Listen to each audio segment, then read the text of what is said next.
Hi friends, welcome to my channel. ఈ రోజు video చాలా ఇంట్రెస్టింగ్గా ఉందండి. వీడియోని ఎక్కడ స్కిప్ చేయకుండా ఎండ్ వరకు చూసేయండి. బాగి పిల్లల్ని కాపాడిన విధానం, పిల్లల్ని చూసుకునే విధానానికి ఆరు సంబరపడిపోతూ నీలాగా ఉండడం అందరి వల్ల కాదు మిస్సమ్మ, నువ్వు ఎంతైనా చాలా గ్రేట్. నీలాంటి కోడలు మా వాళ్ళకి దొరకడం చాలా అదృష్టం అని ఆరు అంటూ ఉండగా, ఇక బాగి అంతలా ఎందుకు పొగుడుతున్నారక్క నన్ను? అందరి అమ్మలు చేసే విధంగానే నేను నా పిల్లల కోసం చేశాను, అంతే తప్ప నేను వేరేది ఏమీ చెయ్యలేదు అని అంటూ ఉంటుంది బాగి. ఆరు అక్క వెళ్ళేటప్పుడు పిల్లల బాధ్యతని, ఇంటి బాధ్యతని నాకు అందించింది.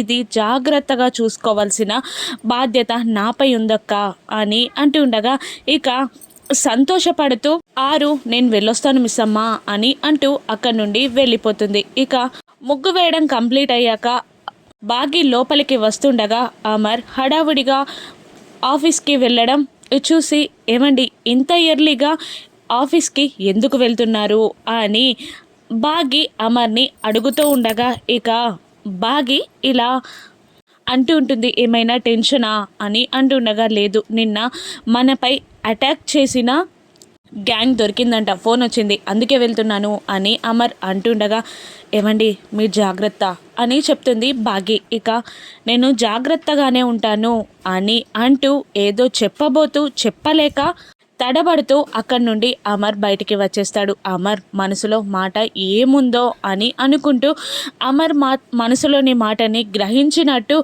వెళ్ళిపోతున్న అమర్ని ఏమండి అని అంటూ పిలిచి పరుగున వచ్చి, మీరు ఏదైనా చెప్పాలి అనుకుంటున్నారా అని బాగి అడుగుతూ ఉంటుంది. ఇక అమర్ అటు ఇటు చూస్తూ ఏదో చెప్పాలి అని ట్రై చేస్తూ, థ్యాంక్ యూ మిస్ అమ్మ, నువ్వు నిన్న చేసిన పనికి థ్యాంక్ యూ చెప్పడం తప్ప నా దగ్గర ఇంకేమీ మిగలలేదు. థ్యాంక్స్ చెప్పి సరిపెట్టుకోవడం తప్ప నా దగ్గర ఇంకా ఏమీ లేదు అని అమర్ అంటూ ఉండగా, మీరు నాకు థ్యాంక్స్ చెప్పాల్సిన అవసరం లేదండి, పిల్లల బాధ్యత నాది. ఆరు అక్క వెళ్ళేటప్పుడు పిల్లల బాధ్యతని అత్తామామయ్య, ఇంటి బాధ్యతని నా అప్పగించింది. పిల్లల్ని అమ్మలాగా చూసుకోవడం నా బాధ్యత, నేను అదే పని చేస్తున్నాను, అంతే తప్ప వేరేది కాదు. మీరు ఎక్కువగా ఆలోచించకండి, పిల్లల్ని అత్తయ్య మామయ్యలని నేను జాగ్రత్తగా చూసుకుంటాను అని బాగి అమర్తో చెప్తూ ఉంటుంది. ఇక అమర్ మనసులో ఏదో చెప్పాలి అని ట్రై చేస్తూ ఉంటాడు, కానీ మాటల్లో అది చెప్పలేక ఇబ్బంది పడుతూ ఉంటాడు అమర్. అది గమనించిన బాగి అమర్ చేయిని గట్టిగా పట్టుకుంటుంది. ఇంకా ఇలా అంటూ ఉంటుంది, ఆ బాగి మీరు ఏదో చెప్పాలి అని ట్రై చేస్తున్నారు, మీ మనసులో మాట ఏంటో మీ మాటల్లో కాకుండా మీ మౌనంలోనే నేను అర్థం చేసుకుంటానండి. మీరు నాకు ఏది చెప్పాల్సిన అవసరం లేదు, నేను కుటుంబాన్ని జాగ్రత్తగా చూసుకుంటాను అని అమర్తో బాగి అంటూ ఉండగా, దూరం నుండి బాగి అమర్ చేయిని పట్టుకోవడం చూసి మనోహరి కోపంతో రగిలిపోతూ ఉండగా, రాథోడ్ మాత్రం చాలా సంతోషపడుతూ ఉంటాడు. ఆరు కూడా సంతోషపడుతూ ఉంటుంది. అమర్ కూడా బాగి చేయి పైన చెయ్యి వేసి అవును అన్నట్టు తల ఊపి, సరే వెళ్ళొస్తాను మిస్సమ్మ అని అంటూ ఉండగా 2 అడుగులు వేసి మళ్ళీ ఆగి మిస్సమ్మ అని పిలుస్తాడు. చెప్పండి అని బాగి అడుగుతుండగా, నాకు ఎదురొస్తావా అని అడుగుతుంటాడు అమర్. ఇక ఆనందం పట్టలేక మనసులో చాలా తల్లడిల్లిపోతూ అమర్కి ఎదురొస్తుంది. రాథోడ్ కూడా చాలా సంతోషపడుతూ ఉంటాడు. ఇక ఎదురొచ్చిన బాగిని దాటుకొని కారులో ఎక్కి కూర్చొని ఆ మిర్రర్ నుండి బాగి సంతోషపడడం గమనించి అమర్ అక్కడి నుండి బాయ్ చెప్పి వెళ్ళిపోతాడు. ఇక మనోహరి కోపంతో రగిలిపోతూ ఉంటుంది, లేదు ఏదో ఒకటి చెయ్యాలి పెద్దగా అని అనుకుంటూ ఉంటుంది. మరోవైపు బాగి చేతిలో తన్నులు తిన్న రౌడీలని అరవింద్ మళ్ళీ చితకబాదుతూ, బుద్ధి లేదారా మీకు? ఒక్క ఆడపిల్ల చేతిలో తన్నులు తినొచ్చారా?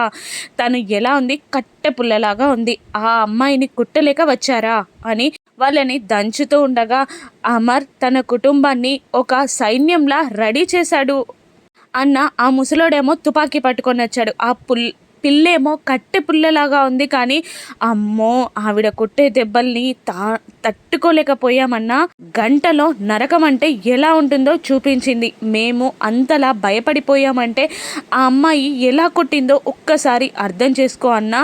వాళ్ళ పిల్లల్ని టచ్ చేయాలి అంటే అమరేంద్రతో పాటు ఆవిడ కూడా పిల్లల పక్కన ఉండకూడదు, అప్పుడే సాధ్యమవుతుంది అని అంటూ ఉండగా, చేసిన పని చాలక ఇంకా సాకులు చెప్తున్నారా అని కొడుతూ ఉంటాడు అరవింద్. ఇక అప్పుడే ఇంకొక వ్యక్తి వచ్చి, మీరు చెప్పినట్టు పిల్లల గురించి ఎంక్వైరీ చేశానన్నా, రేపు పిల్లలందరూ ఎక్స్కర్షన్కి వెళ్తున్నారంట అని అనగానే, ఇక తను తిన్న వ్యక్తి ఇంత ప్రమాదం జరిగాక పిల్లల్ని పంపించరేమో అని అంటుండగా, పంపించేలా మనం చెయ్యాలి అని అంటూ ఒక ప్లాన్ని ఎక్స్ప్లెయిన్ చేస్తూ ఉంటాడు. నిన్న దాడి చేసిన వాళ్ళు పోలీసులు పట్టుకున్నట్టు మీరు దొరికిపోయి ఆ తర్వాత పిల్లల్ని ఎక్స్కర్షన్ పంపించాక మనం అటాక్ చేయాలి. అందరితో పాటు మిమ్మల్ని నేను రిలీజ్ చేస్తా. ఈ కొత్త ప్లాన్ని చక్కగా అమలు చేయండి అని అరవింద్ ఆర్డర్స్ వేస్తుండగా, అలాగే అని అంటూ ఉంటాడు అక్కడున్న అనుచరులు. మరోవైపు పిల్లలు డల్గా ఉంటారు. ఏంటక్క ఇలా జరిగింది అని అంటుండగా, అంజు మాత్రం ఇంకా వాళ్ళని ఏడిపిస్తూ, చెప్పేయండి ప్రిన్సిపల్కి ఫోన్ చేసి మేం కూడా రామని చెప్పేయండి అని అంటుండగా కోపంగా చూస్తుంటారు ఆ ముగ్గురు అంజుని. మీరు చెప్పిన మాటే కదా నేను చెప్పాను అని అంటుండగా, మేం బాధతో చెప్పాం, మీరేమో మంచి జరిగింది అన్నట్టు ఎగతాళిగా చెప్తున్నా వంజు అని అమ్ము అంటుండగా, లేదంటే నన్ను వదిలిపెట్టి మీరు ఎక్స్కర్షన్కి వెళ్తారా?